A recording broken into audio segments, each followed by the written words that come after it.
Before I get started in the talk today, this is for those who watch on YouTube. This is going to be our last YouTube until we come back in January. January 23rd, I believe, is a Sunday. Because we have events that are more interactive with the community, and then we have a 2-week break. So I just wanted to give everyone a heads up when we don't show up next week. You'll know we're doing just fine.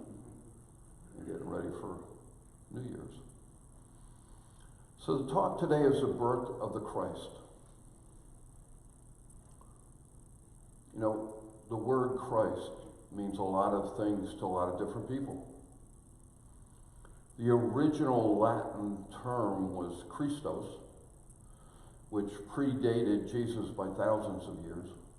And it was given to spiritual avatars, spiritual teachers that were considered illumined, awakened. They were often depicted in the artist's renditions with halos around their heads. So the word Christ or Christos is not unique to Jesus. It's available to everyone. So for those of you who are new, and just so you have an idea where I come from, I tell people, they said, "Are you a Christian?" And in today's world, I can't say yes to that. I say I'm a follower of the teachings of Jesus. I call them the red words. For those of you who had old Bibles like I did, the red words are what Jesus spoke. The black words are what other people said that for you to think that he spoke. And sometimes the black words are not always correct interpretation of the red words. And there's a whole history to that we won't get into today. So I'm going to try to stay focused in what he actually said about himself. And that you need that context, I think, as we head into today, because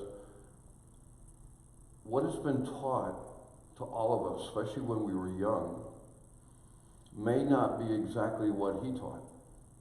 And I just ask you for a moment to open your mind to the possibility. Because he said this, he said, "I'm not special. I'm not an exception. I don't want anyone to worship me. If you follow my directions, you too will become the Christ, the Christed one." And we're going to talk about it. The illumined one, the awakened one, the one who's living from their authentic, true soul and not from their humanness or from their ego. And how do we get there? So we all know this story, whether you were raised in a church or not. Everyone's seen the nativity scenes and heard the stories, and it's a beautiful story. You know, Mary and Joseph had no place to have this baby, and they were basically on the run. And they found a place in a manger to have this baby Jesus. And there was cattle, and there were shepherds, and there was wise men, there was stars, there was a king. I mean, it covered all the bases, right? It was a beautiful story. And it's been taught that way for 2,000 years, and it's continued to be taught that way today. But here's the piece that I believe is missing, because this story was to lead to a conclusion that somehow we have dropped in 2021. Actually, long before 2020, right? Belief in this story was to create this: peace on earth and goodwill to all. How's that working for us? 2,000 years, that story didn't get us to the conclusion that it was promised. We have more division in this country in 2021 than, and I've been alive on this planet and on this country for 68 years, and I can stand here and say there is more division and lack of unity in this country than I ever remember. Now that's my experience. You may have a different one. But when we look, this did not happen. We ended up with no peace and not a lot of goodwill. Now, this is not a time of the season we want it to be negative, but I also want to be real. Why didn't this happen? I mean, the story was a very powerful story. It's been told over and over again for 2,000 years. Why didn't we end up with the peace and the goodwill that we were promised? Have you ever asked yourself that question? This is a question I ask all the time. Why not? Why not? Let me take another look at this story. About 100 years ago, when Unity was started in Science of the Mind and other metaphysical programs and processes, they took the Bible and began to look at it differently. Instead of the physical and the literal, they began to look at it what they called metaphysical, beyond the physical. And they began to look at this story from a mental aspect. What did this story, and the whole metaphysical movement was about what's in your consciousness. What are you witnessing? What are you experiencing in your life that you can learn from this story? And that's been a study for 100 years. I was ordained as a Unity minister. This is part of what we did, is we would take the names and the positions they have in the stories and try to figure out how to make sense out of this in a mental aspect. How can we change what we think in our consciousness to allow us to have a better life? That's what the metaphysical movement was all about, starting a little bit before 100 years ago. And the story, and a lot of this comes from Charles Fillmore, which was the co-founder of Unity, made these correlations that these characters in the story were symbols for you and I for what was going on within our consciousness. Or not, right? It can be both ways. So Mary represents love. And we know what love can do in our lives. We know what love does when we love ourselves or don't, and when we also love other people. So in this, metaphysically, it was love coming together with Joseph being wisdom. Two aspects, let's say, of God or of the Creator. Male and female, yin and yang, if you use in the Eastern time. It's those two that come together to make a greater whole, make a better balance. And baby Jesus represented the Christ within us. In Unity, we often talk about that as the I am presence. Where does that come from? It comes from Moses in the Old Testament when he was told to go back and free his people. He said, if no one's going to listen to me, I can't even talk very well in front of people, I stutter. And God said, tell them I sent you. And he said, well, what is your name? And he said, I am that I am. That's where the I am comes from. The name that God gave people, gave us, to acknowledge him, that source within us. The manger exists, all of this is happening where? In the physical. In us, in our humanness.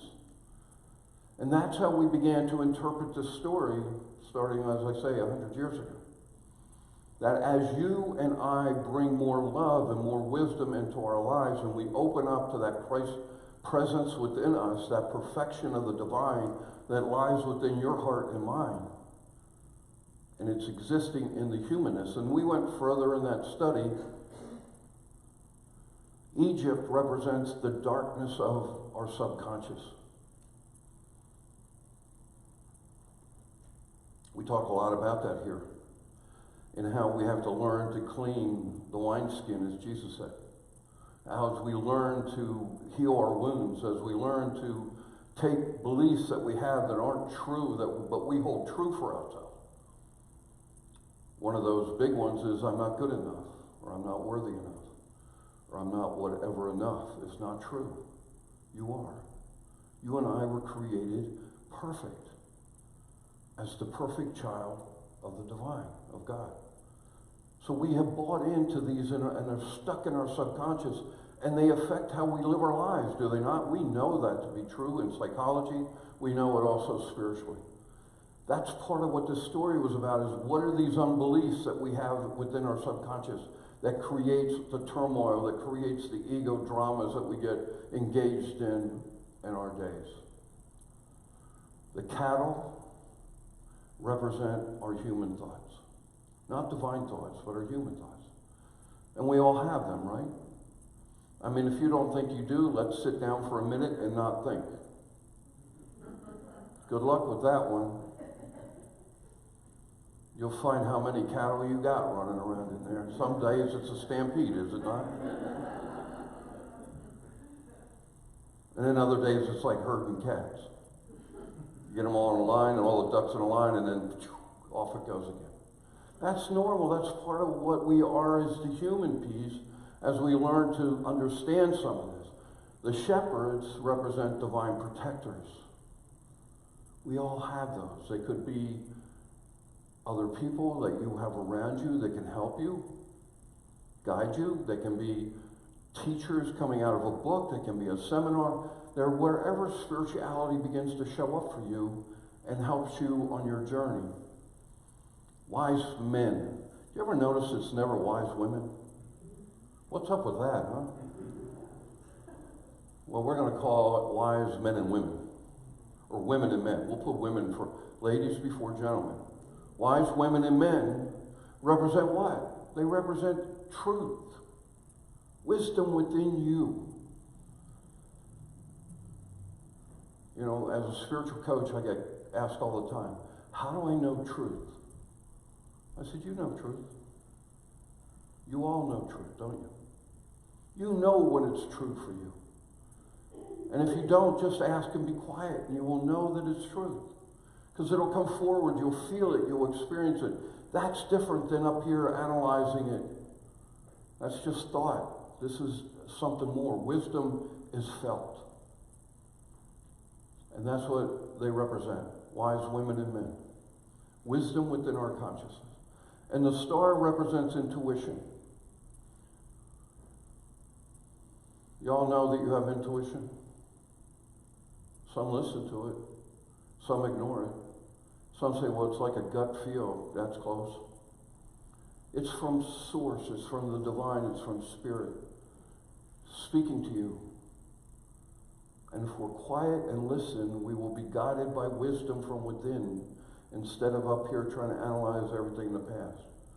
Well, why did they say that or not? Why didn't they say that? Oh, that's not wisdom. And that's not intuition.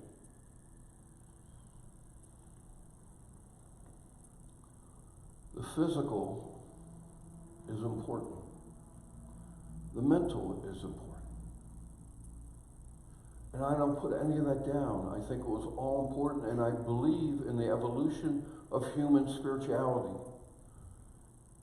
I believe everyone, including everyone sitting here and me, are doing the very best that you can with what you know.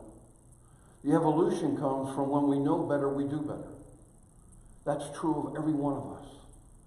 And what I love about that life philosophy, belief that I have, is then there are no mistakes. Phew. You're off the hook. There are no mistakes. There's only lessons to learn to know how to do a little better. And as we begin to do that and get connected with that wisdom within and the intuition and start listening to that, we're going to find that we're guided, and we're going to start making better decisions, and we're going to start having better lives because we're stayed on the beam of light versus going down rabbit holes of ego and the darkness of negativity and often the many things we see.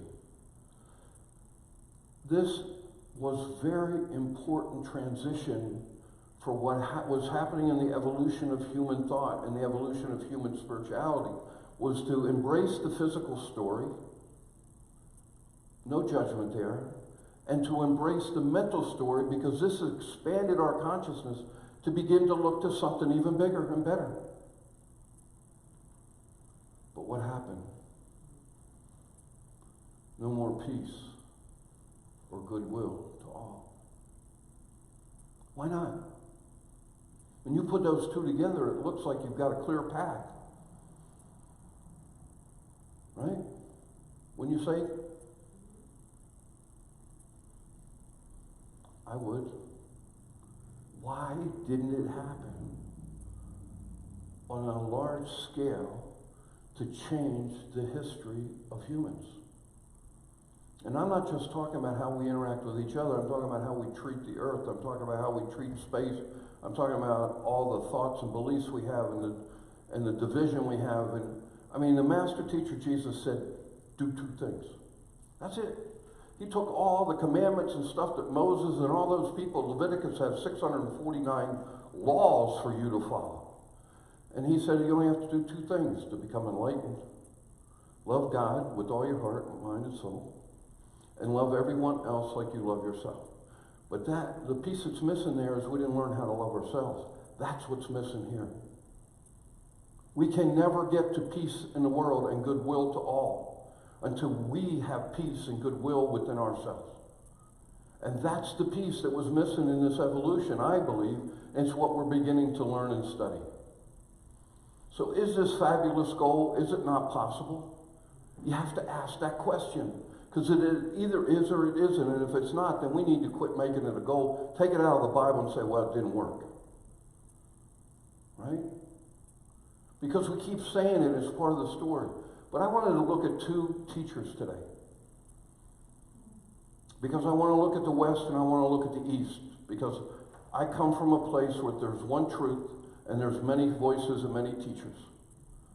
There's many other societies, there's many other cultures, there's many other language, but there is one truth. And the truth that's taught by these great, great spiritual teachers were this.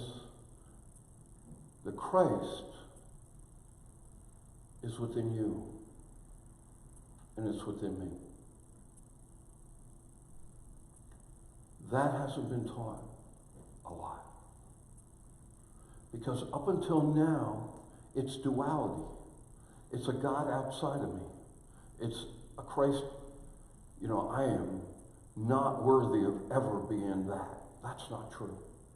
That's a lie that you and I have bought into. It is not the teachings of Jesus or Buddha. Both of them taught on the East and on the West, completely separated by 600 years, that you and I were the divine within.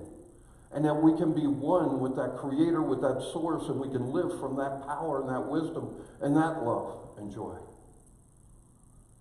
That has not been taught well. And it has not been practiced and experienced.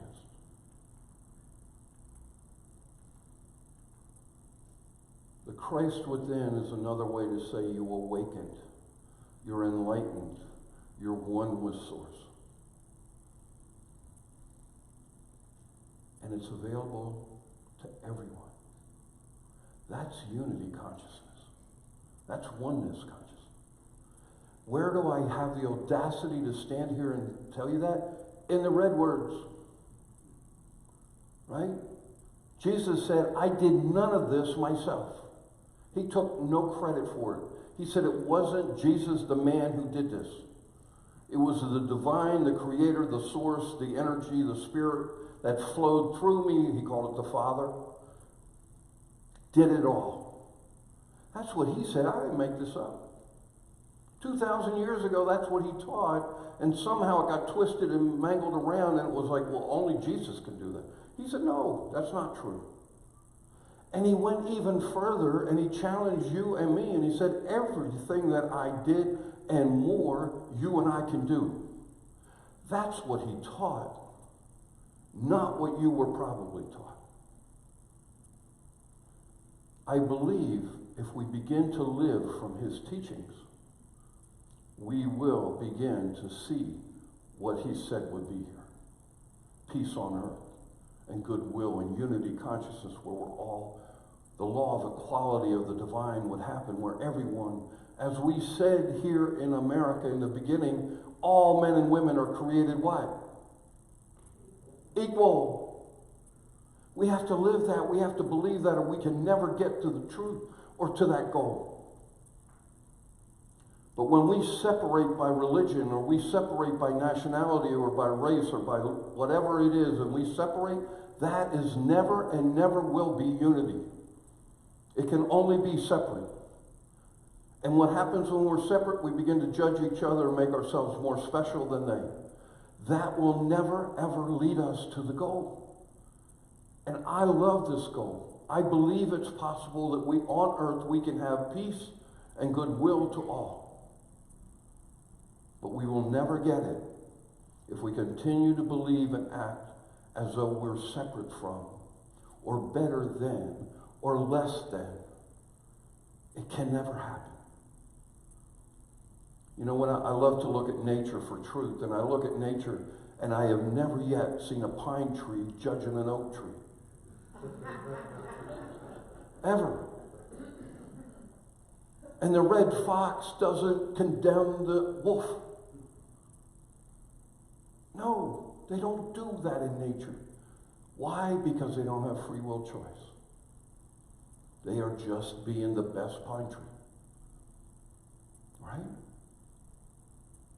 The division, the separateness, the I'm better than, I'm less than is all human developed. It's all out of ego drama within all human beings. So I introduced this in the past 9 months.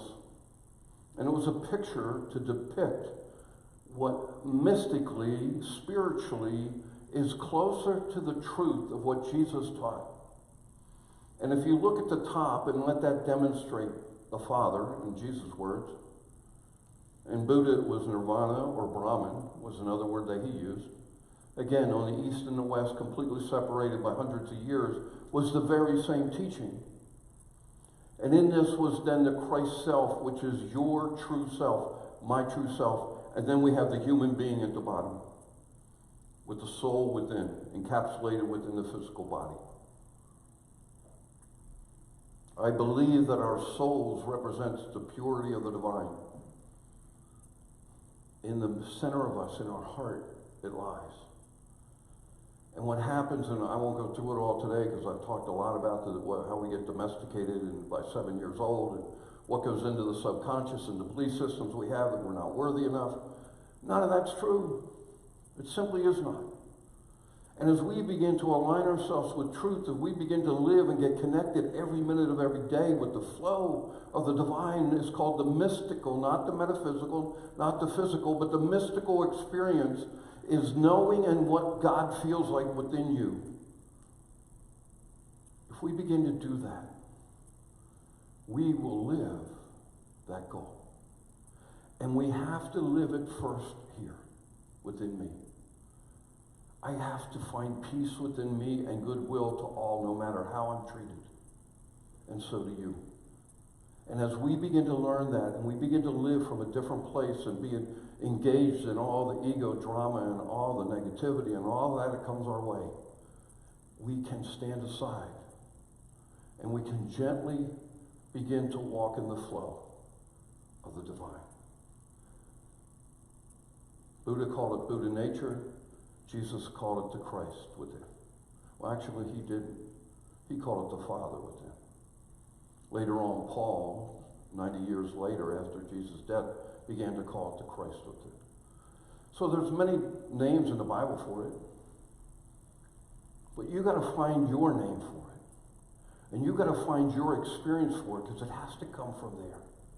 It has to come from within, connected within you to source. Otherwise, you continue to do everything you've always done, and you will see everyone around you acting the same way. And they're still locked in the physical and the mental stories and are not connecting to the power that lies within you and me. In this teaching we did this last 6-9 months, this is called the Threefold Flame. It's a depiction, a symbol of the energy within your heart. And the energy here symbolizes, the blue symbolizes power, the yellow is the wisdom, and the pink is the love. The three major aspects of the divine, of God's source, of Godhead. And if you are willing to get quiet and meditate, you can't do it with your monkey mind going crazy. You got to breathe. You got to go below it. Get connected to it. And as you begin to feel this within you, it begins to grow. That is the birth of the Christ for me. That is when you are get connected and you are on your way to become the Christed one, the enlightened one, the illumined one, the awakened one, whatever word there works for you. I don't know any other way. I've spent 45 years of my life studying every religion there is in the world. All the great religions teach this. There is no contradiction except when human egos want to make one religion better than the other. But if you get to the true teachings of the true spiritual teachers, you're going to find that they all merge into one. Different words, different voices, one truth.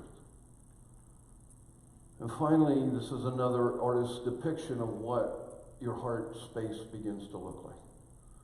And as we do the meditation, we begin to clean the wineskin. We begin to let go of all that limitation and restrictions that we have within us. And we begin to connect with what? Love. Not love for me, not love from you, but the force of love that created and holds this universe together. Those who have been here for the last years know that I love space. I love pictures from space. And in 6 months, we're going to be sending up the most incredible telescope that will revolve around the sun. It has these shields that come out and protect it. On one side where the sun is, it burns everything, incinerates anything that would show up. It's so hot. On the other side of these shields, it's absolute cold. And this telescope is so powerful that it will take us back before the Big Bang.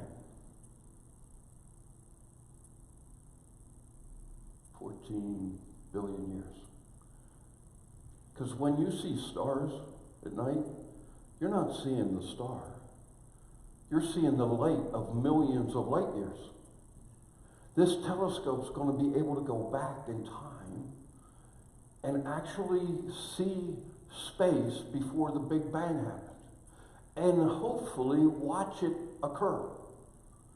Now wrap your head around that one for me.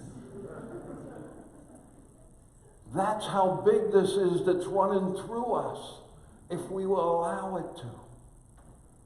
Why in the world would I use my little restricted mind when I don't have to? I can't wait to see the videos of the universe before the Big Bang. Now, if that won't be mind-boggling, I don't know what will be. But that's the technology, what's happening now, and we're seeing it, and we can be connected to that force, that wisdom, that power, that 14 billion years ago created this universe that you and I are sitting on this crazy ball that's flying around. It's asking, why aren't we flying off? I don't know. We're still here. That's the force that's available to you and me. That is the birth of the Christ. When you begin to feel that in your heart, and you begin to see it come out, and you begin to see how it begins to change you, that to me is a whole new level of the birth in Christ. As we heal our wounds, and yes, we all have them. I have a personal belief that we all come here with a core wound that is ours to heal. I don't know what yours is. I can only find out mine. You don't know what mine is. But as we begin to cure and heal from those wounds, we are cleaning the wineskin, as the Master Teacher Jesus said. You've got to clean the wineskin before you put new wine in, or it bursts. I can remember when I began my ministerial studies, and they had us do this affirmation, and I was diligent, and I was doing the affirmation all the time. I felt like my wineskin burst. Why? Because I hadn't done the cleaning. I hadn't released these old beliefs that I had that were completely an opposite to what I was trying to affirm that I wanted to be. We got to release the old. We got to let go of it. Learn to forgive ourselves. Learn to accept ourselves. Learn to appreciate ourselves, and finally get to the place of unconditionally loving ourselves. If we don't, we cannot love anyone else. You cannot give to someone what you don't have. And so many times this has been missed. And I believe this is the work that precedes the Christ being born within you. It's the work that has to be done. Otherwise, nothing changes.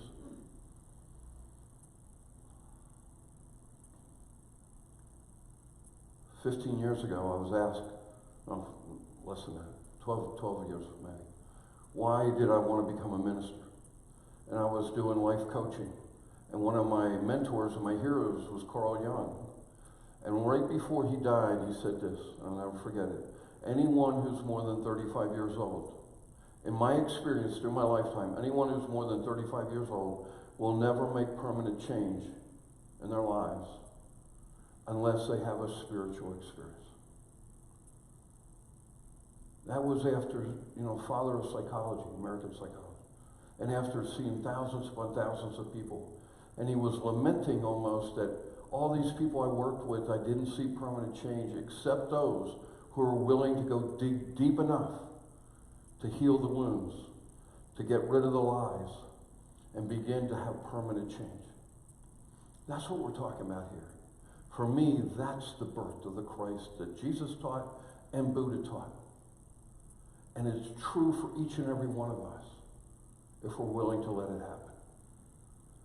And as we become one with the divine within, and that connection grows stronger, and that power that I just talked about, that telescope is going to be able to show us, is running through your very being, that becomes the birth of the Christ. And it can only occur within you and within me.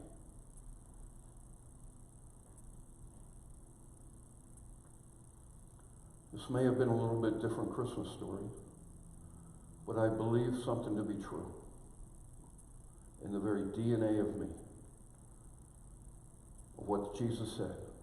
I and the Father are what? Not Jesus God, not you God, not you Buddha, not you Jesus, one. Divinely connected. My personal experience is it's like a flow. It's a river. That river of life flows through us if we allow it, get quiet, get centered, and get out of our heads, get out of our egos, get out of our upsettedness, and be. Be quiet, be still, be silent, be sacred.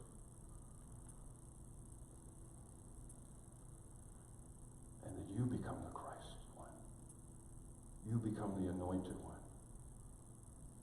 You become the changer to the world with everyone you interact with. I believe this is the only way we'll get to yes. For peace on earth, goodwill to all. Starts here with you, with me, at the ground level. And it builds that way. You know, the Old Testament, God said, give me 10 good people. He called them righteous.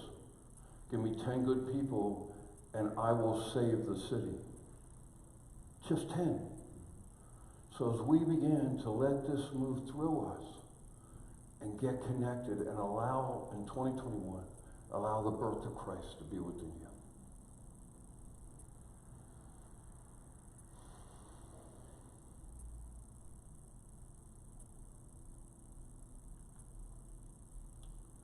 So I wanted to end today.